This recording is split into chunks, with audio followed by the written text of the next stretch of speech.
साहे बंदगी साहे सायम सत्य कबीर करो ज्ञानन में सिरताज काशीदास वंदति चरण ज्ञान पुष्टि के काज। नमो नमो गुरुदेव को नमो कबीर कृपाल नमो संत शिरोमणि जीवन के रक्षपाल।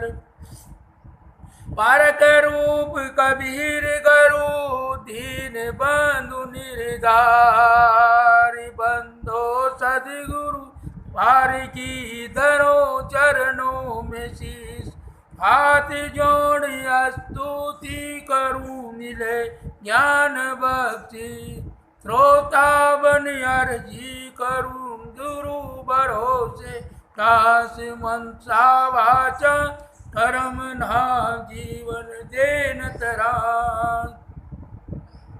न गुरोदिक तत्वं न गुरोदिक तपो गुरु ज्ञानादर्भ नास्ति तस्मै सद्गुरुवे नमः।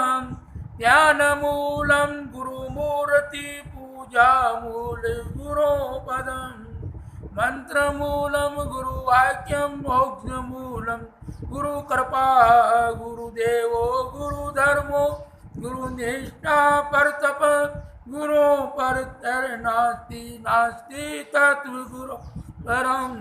साहे बंदी साहे बंदी मातृदेवो भव पितृदेवो भव आचार्य देवो भव अतिथि देवो भव। परम पूज्य श्रद्धेय संत समाज मान्यवर धर्म प्रेमी बंधुओं तथा श्रद्धा मूर्ति माताओं और बहनों और बच्चों, सुख का सागर तो शरीर के भीतर है। सुभागे कहीं कारण लोभ लागे रतन जन्म खोयो पूर्वल जन्म भूमि कारण बीज कायक बोयो। साखी नेवस सुभाग्य के कारण लोभ लागे रतन जन्म खोयो पूर्वल जन्म भूमि कारण बीज कायक बोयो। साखी निवासी जीवन के अंतिम समय में श्री कृष्ण महाराज साधना करने जा रहे थे। तब अंकुर ने कहा कि मुझे भी साथ ले चलो। कृष्ण महाराज ने कहा कि तुम जहाँ हो वहीं साधना करो।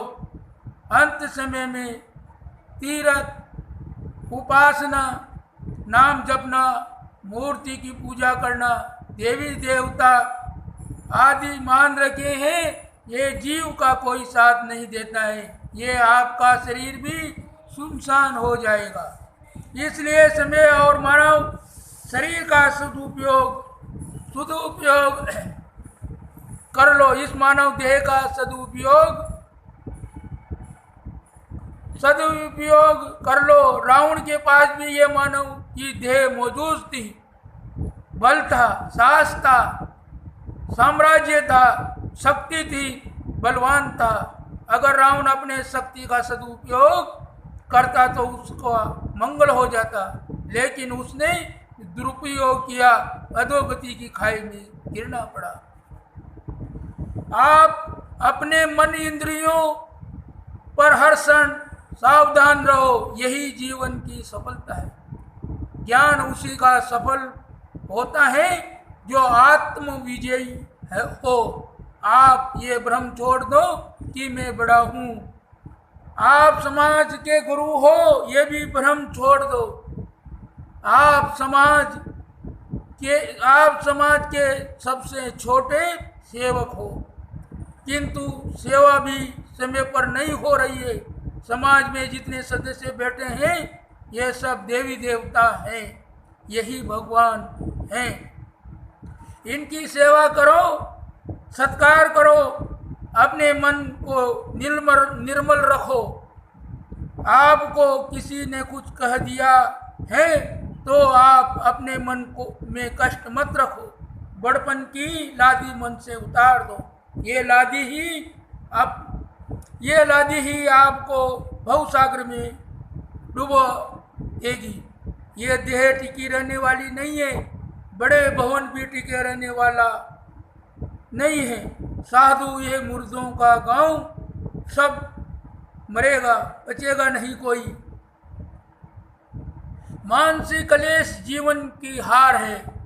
मानव जीवन किसका सफल है? जो मानसिक क्लेश से मुक्त होने का काम करता है। जो मानसिक क्लेश से मुक्त होने का काम करता है, अगर वह पूर्ण मुक्त हो गया तो वह पूरा सफल हो गया। यही मानव जीवन में पूरा मुनाफा है। किसी में जब बढ़ोतरी होती है तब माना जाता है कि उसमें लाभ हुआ। कोई व्यापार किया जाता है और अगर उसमें लगा हुआ पैसा निरंतर बढ़ता जा रहा है तो माना जाता है कि उसमें सफलता है। कोई विद्या बढ़ता है और उसकी विद्या बढ़ती जाती है तो उसकी विद्या की सफलता है। कोई लगन से खेती करता है तो उसके अनाज की अच्छी उपज होगी तो उसकी सफलता है। इसी प्रकार मनुष्य सत्संग साधना में लगा रहता है, सेवा साधना में लगा रहता है, दान पुण्य में लगा रहता है, तो उसी मनुष्य की लोक परलोक दोनों की सफलता प्राप्त होती है। अब प्रश्न यह उठता है कि जीवन की मुख्य प्रगति क्या है, मुख्य लाभ क्या है? मानसिक क्लेशों से मुक्त हो जाना, जिसका मन कभी दुखी नहीं होता है, वही सफल जीवन है।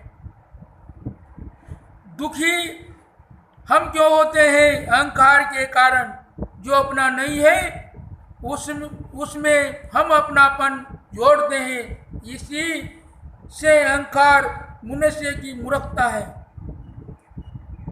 इसी में अहंकार मनुष्य की मूर्खता है। सारे कर्म कांड करने का मूल आधार शरीर है और ये इतना दुर्लभ है कि निरंतर गलता जा रहा है।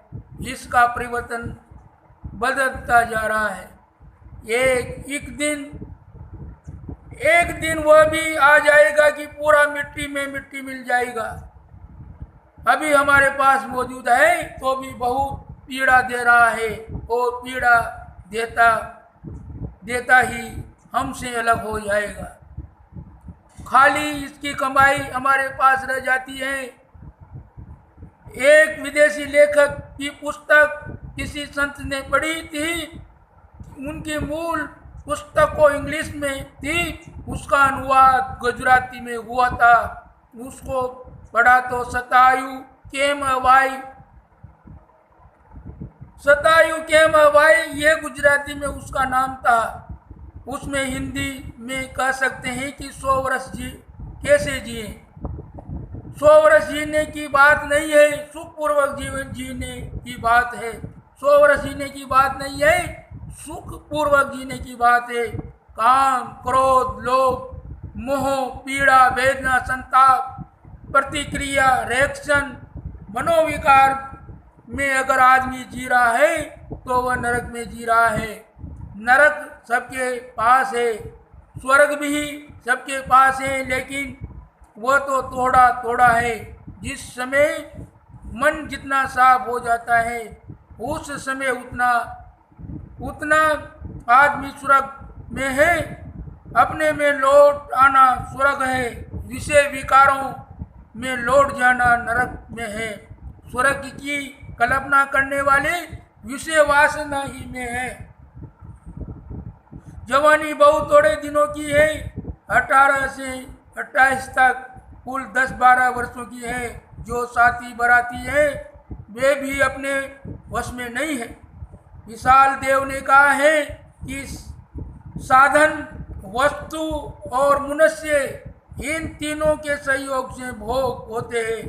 साधना यानी अपनी इंद्रियां बलवान और सवश हो, शरीर निरोग हो और भोग पदार्थ हो। जो सहयोगी मनुष्य होवे वे अपने अनुकूल होवे तब भोग हो पाता है। इन तीनों के संयोग के बिना भोग नहीं हो पाता है। जैसे जल के आधार से मछली रहती है, जल के बिना मछली जी नहीं सकती है, वैसे इन तीनों के बिना भोग संभव नहीं है और इन तीनों में त्रुटि रहती है। भोग में शरीर थोड़े ही दिनों में कमजोर हो जाता है। जवान आदमी की इंद्रियां भोग में शिथिल हो जाती है। हर दम बलवान बनी रहे, ये कैसे संभव है? इंद्रियां तो ठीक है लेकिन पदार्थ ही नहीं है। पदार्थ भी है और इंद्रियां ठीक है लेकिन सहयोगी मनुष्य नहीं है, तब भी भोग नहीं होगा, बनेगा नहीं। भोग परतंत्र है, इसलिए लोगों ने कल्पना करी है कि कहीं एक स्वर्ग लोग है जो द्रव्य है, वहाँ धूल और गुर्दा और कीचड़ नहीं है। वहाँ जो पहुँचता है उसका शरीर सदैव जवान रहता है, वह कभी बूढ़ा नहीं होता है, उसे पसीना नहीं आता है। जितना ही भोग भोगे थकान नहीं आती है, सांस नहीं बहती है, वहाँ टट्टी पेशाब नहीं करना पड़ता है, कोई परेशानी नहीं होती है। वह भोगों में निरंतर लगा रहे तो भी उसको एड्स की बीमारी नहीं होती है। यह वेद में लिखा है। आदमी स्वर्ग में निरंतर भोग करता रहे तो भी उसको बीमारी नहीं पड़ती है। ये सब क्या है? अपूर्ण कामनाओं की बढ़ासी तो है। यहाँ मृत्यु लोक में भोग पूरे नहीं होते हैं, इसलिए इसी की बड़ा स्वर्ग है। ये सब धोखा और झूठ है। स्वर्ग है अपने में लौट आना, चित्त शांत रहना स्वर्ग है। मन का विकारहीन हो जाना स्वर्ग है। इस बात पर सबको ध्यान देना चाहिए कि हम कितने समय तक स्वर्ग में रहते हैं। किसी की ईर्ष्या करना, क्रोध करना, द्वेष करना, काम वासना में भटकना, क्रोध में जलना, किसी की प्रतिक्रिया में जलना, रूप रंग में आसक्त रहना, नरक में रहना है। चाहे अपना मन 1 घंटा तक गंदा है तो 1 घंटा तक हम नरक में जी रहे हैं, और 10 मिनट तक हमारा मन साफ है, पवित्र है, तो हम 10 मिनट तक स्वर्ग में जी रहे हैं। मनुष्य के भीतर में स्वर्ग भी है और नरक भी है। मन में जैसा प्रयोग करते हैं वैसा जीवन ढलता है। मनुष्य नरक में जीवन जीना पसंद करते हैं क्योंकि मनुष्य अपनी भूख और प्यास को खुद ही जानता है, और शरीर में कोई फोड़ा फुंसी रोग लग गया हो उसको खुद ही जानता है, उसको दूसरा नहीं जानता है। मन में क्लेश है, उलझन है, उसको खुद जानता है। अपने पैर में कांटा छुप गया हो उसके दर्द को दूसरा नहीं जानता है। आप खुद बताते हैं कि मेरे पैर में यहाँ दर्द करता है। वह पाप रूपी कांटा निकल जाए तो अपने को कितना आराम मिलता है। इसी प्रकार संत गुरुजन पाप रूपी कांटा को निकालने वाले एक प्रकार के डॉक्टर ही है। जब तक दिल पर दिल नहीं तब तक सब सुख नहीं। जब तक दिल पर दिल रहेगा तब आपका लोक और परलोक दोनों सुखी बन जाएगा। जब दिल से दिल हट जाएगा उनका लोक और परलोक दोनों दुखी बन जाएगा। इसलिए ये संसार झूठा है। इस झूठा समझकर छोड़ दो। आपकी चेतन आत्मा सच्ची है, इसको पकड़ो, यही आपका दिल पर दिल का विचार है। विषयों से चित्त को हटा दो, आपका ध्यान सत्य पर ही रहने दो। सत्य से कभी बिछड़ो मत। हर दम हर नर नारी का अधिकार है कि ये कायदे से रहें, मर्यादा के भीतर रहें। अपने को समझो कि मैं देह नहीं हूँ, प्राण नहीं हूँ, मन नहीं हूँ, बुद्धि नहीं हूँ, अहंकार नहीं हूँ। मैं तो शुद्ध बुद्ध चेतन आत्मा हूँ। आत्मा अविनाशी है और शरीर नाशवान है। संसार में सब बन रहा है और बिगड़ रहा है, जन्म हो रहा है और मर रहा है, बिगड़ने लगेगा। उसको हम बचा नहीं सकते हैं। और मैं तो कभी बनता भी नहीं है और बिगड़ता भी नहीं। मैं तो सदा का है, आज भी हूँ, कल भी था, कल भी रहूँगा। ये शरीर मांस का घड़ा है, टट्टी पेशाब खून पसीना की पोटली है और गंदगी से भरी है। उसके ऊपर आप कितना आक्रमण करते हैं, कितने मोहित होते हैं। शास्त्रीय ज्ञान बाहर का ज्ञान है, असली ज्ञान है अपने अज्ञान को समझ लेना। कब हमारा मन कहाँ जाना चाहता है, क्या खाना चाहता है, क्या देखना चाहता है, किससे चिपकना चाहता है, ये देखना असली ज्ञान है। यदि हम धुआं पीते हैं, तंबाकू खाते हैं, शराब पीते हैं, विमल खाते हैं, जहाँ वहाँ पिचक कर थूकते रहते हैं, जहाँ बैठते हैं वहीं नरक बना देते हैं। ये ज्ञान नहीं है, ये तो पूरा ज्ञानी है। साहेब कहते हैं मैं तो ही पूछो पंडित जना, हृदय ग्रहण लागू के ही खना। एक पंडित जी दूसरे को बता रहे थे कि तुमको ग्रहण ने पकड़ रखा है। तभी साहेब वहाँ आ गए और उन्होंने उनसे पूछते हुए कि पंडित जी, आपको बस आदमी को तो ग्रह ने पकड़ लिया है, लेकिन अपने मन को ग्रह ने कब पकड़ता क्या ये जानते हो? मैं तो ही पूछूं पंडित जना, हृदय ग्रहण लागू कहीं कना। किस क्षण में तुम्हारे हृदय में ग्रह लगा है? पंडित बेचारा क्या उत्तर देता। हर गृहस्थ अपने अपने मन को देखो, हर साधु अपने अपने मन को देखो कि क्या करना चाहता है। मन क्या करना चाहता है, क्या पाना चाहता है, किस समय हमारा मन खराब होता है और किस समय पवित्र रहता है। जो बीत गया है वह तो मर गया है, मुर्दा हो गया है। आगे आने वाला समय भी सपना है, लेकिन वर्तमान समय अपना है। इसी में अपने मन, वाणी और कर्मों को पवित्र रखने में ही अपना कल्याण है। मन को हर समय साफ रखो, वाणी को हर समय मिठास में रखो, हर कर्मों को पवित्र करो। साहेब ने कहा है, उठत बैठत कबू ना छूटे, ऐसी तारी लागे। ऐसा ध्यान लगाओ कि उठते बैठते कभी नहीं छूट रहा है।